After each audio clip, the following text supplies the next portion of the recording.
So good morning mga kalapatids and welcome back to another episode ng KRB Love. So for today's video mga kalapatids may pupuntahan tayong tropa natin nagkakalapate. Kung natatandaan nyo si Ronald Cunanan, si Simple Love nung nag-vlog tayo doon nung nakaraan na yung nag-champion ng summer last season sa PBFRC.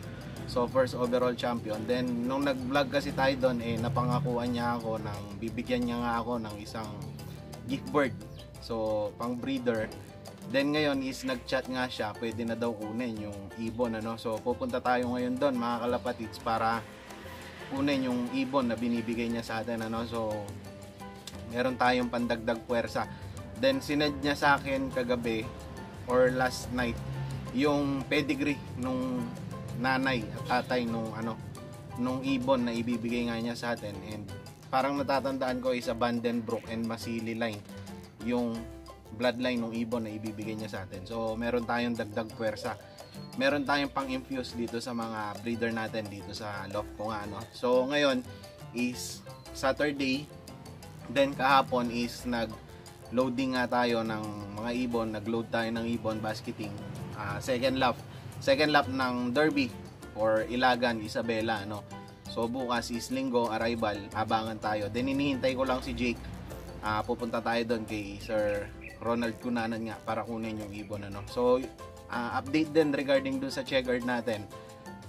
Lunes ng umaga, nakauwi din yung checkered. Hindi ko na na-vlog gawa ng medyo busy sa trabaho. And nagmamadali kasi ako pagka Lunes. Kaya hindi ko na nagawa ng vlog, pero nakauwi yung checkered. Niload ko rin ulit kagabi. Monday morning dumating siya. Maaga siyang nakauwi. Actually, paglabas ko is magkakape nga ako. Dahil lumabas ako, nakita ko nasa loft na nung umaga. Bandang 6, alas 6 ng umaga, nasa loft na. Ang aga nga, na nagulat na lang ako, nasa loft na siya nung umaga na yun. So, yun. Bukas, arrival tayo. Abangan nyo yung vlog natin dyan. Then pupunta tayo kay Sir Ronald Cunanan. Then samahan nyo kami. Tara.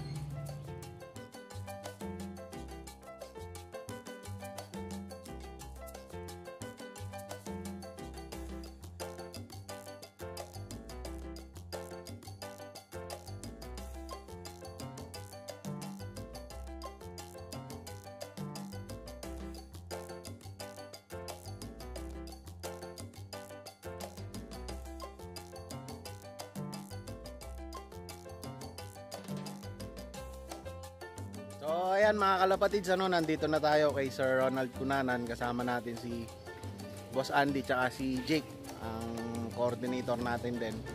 So ayan, nandito na tayo sa kanyang loft ulit. Kung natatandaan nyo, dito tayo nag-vlog nun. Yung binlog natin is yung kanyang first overall and second overall nung PBFRC last summer season.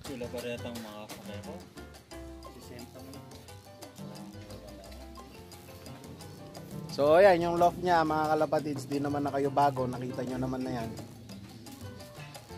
Nasa mataas na lugar din, nagronda na yung mga ibon niya.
So ayun na nga mga kalapatids, nakuha na natin yung gift board natin from Simple Love kay Sir Ronald Cunanan. So maraming salamat sa iyo, boss, and in the near future sana madami ka pang mga panalo na makuha.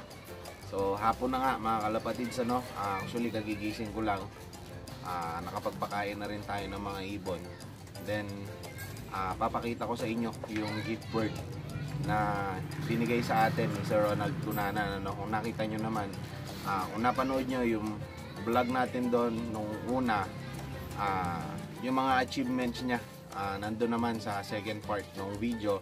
So sa mga hindi pa nakakapanood, hanapin nyo lang ang loft visit natin kay Sir Simple Loft. So yun mga kalapatids, binigyan nga niya tayo ng isang gift board.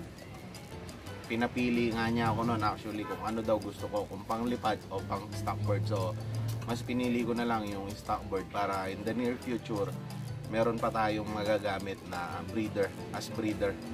So papakita ko ngayon sa inyo mga kalapatids yung gift board na ibinigay sa atin ni Sir Ronald Cunanan, ano. So eto. So ayan mga kalapatids, yung gift board na ibinigay sa atin ni Sir Ronald Cunanan. Ayan, kung mapapansin nyo, inakay pa lang talaga siya. Then ang singsing niya is personalized ring, Simple Loft. Ayan, kung nababasa nyo, kung makikita nyo, Simple Loft yung kanyang singsing, personalized. So ayan mga kalapatids, then ang bloodline ng ibon na to is Masili, then Vandenbroek.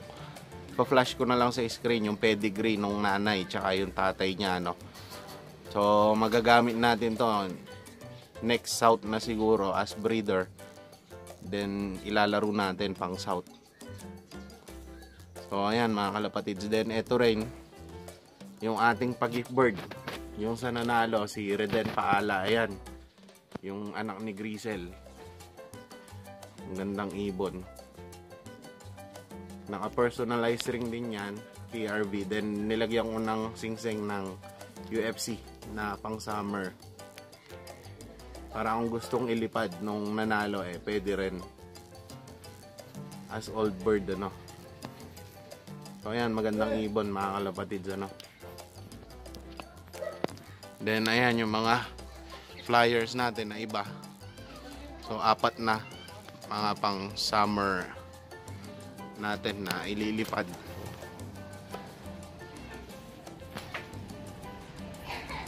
So yun lang mga kalapatids, then mamaya balikan ko kayo, silipin natin yung second clutch ni Grisel nga, papakita ko sa inyo.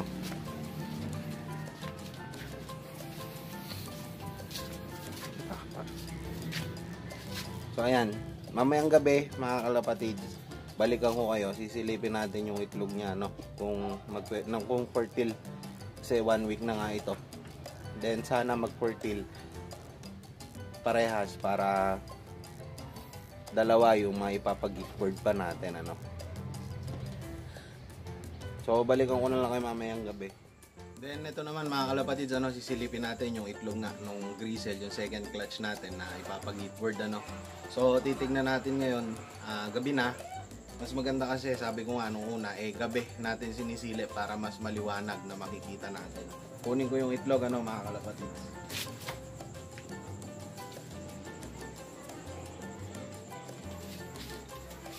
Then ito yung itlog nila, dalawa, malinis naman parehas. Then iilawan natin, sabi ko nga is 1 week na to. Then ito, sabay-sabay natin sisilipin. Ayan mga kalapatids, fertile siya, kaso hindi masyadong kita pala sa cam. Ayan, makita nyo may ugat-ugat, so ibig sabihin fertile. Then yung isa naman, okay din siya mga kalapatids. Ayan, no? Buhay din, may ugat-ugat din siya, so hindi lang masyadong kita sa camera. Ayan, so buhay, fertile parehas mga kalapatids. So ayun, binalik ko na, fertile parehas yung itlog nung ating Grisel, ano. So dalawa yung magiging pag-gift bird natin yan kung sakasakali. Bibigay ko parehas sa inyo. Then abang-abangan nyo lang kung kailan. Then huwag kayong magsawang sumuporta dito nga sa ating channel, ano, ang KRB Love.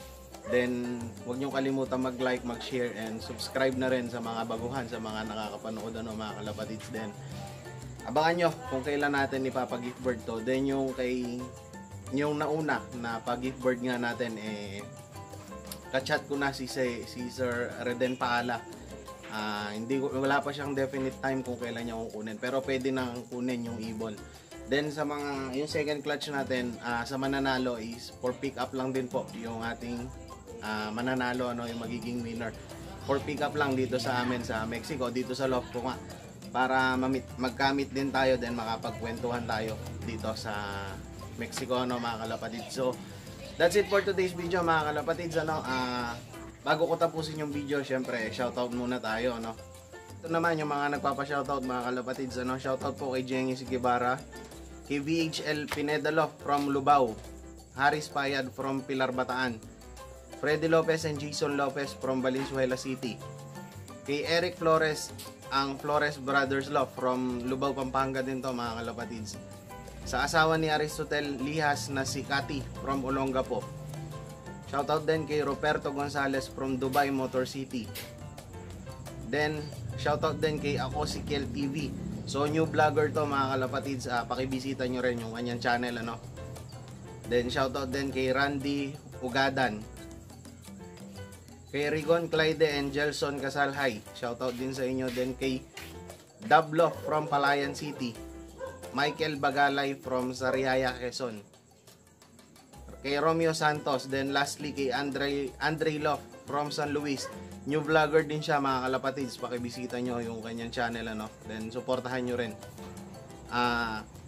So yun lang yung mga nagpapa-shoutout. That's it for today's video, mga kalapatids. Bukas linggo, abangan tayo ng mga sinakay nga natin ang second lap, Ilagan Isabela. Then abangan nyo yung vlog natin dyan, magwa-vlog din tayo. Medyo madalang lang ako makapag-upload ngayon kasi medyo busy nga sa trabaho, ano. Kadalasan is maaga akong umaalis, then nakakauwi ako gabi na, kaya medyo wala nang time na mag-vlog. Sabado linggo na lang yung available na oras ko. Then yung mga kalapati nga ang nag-aalaga, yung bayaw ko na, madalas na binibilin ko na lang yung mga kalapati, ano. So yun lang, mga kalapatids. Maraming salamat sa inyo sa mga nakasubscribe. Then huwag nyo kalimutan mag-like and mag-share. Just keep subscribing. Abangan nyo yung second clutch nung ating pag-gift bird. 1 week na to. So kung natatandaan nyo yung vlog ko nung nakaraan is 1 week na yung itlog nung ating grizzle. Then yun, bukas abangan nyo yung vlog natin. Good luck sa ating lahat and happy flying, mga kalapatids.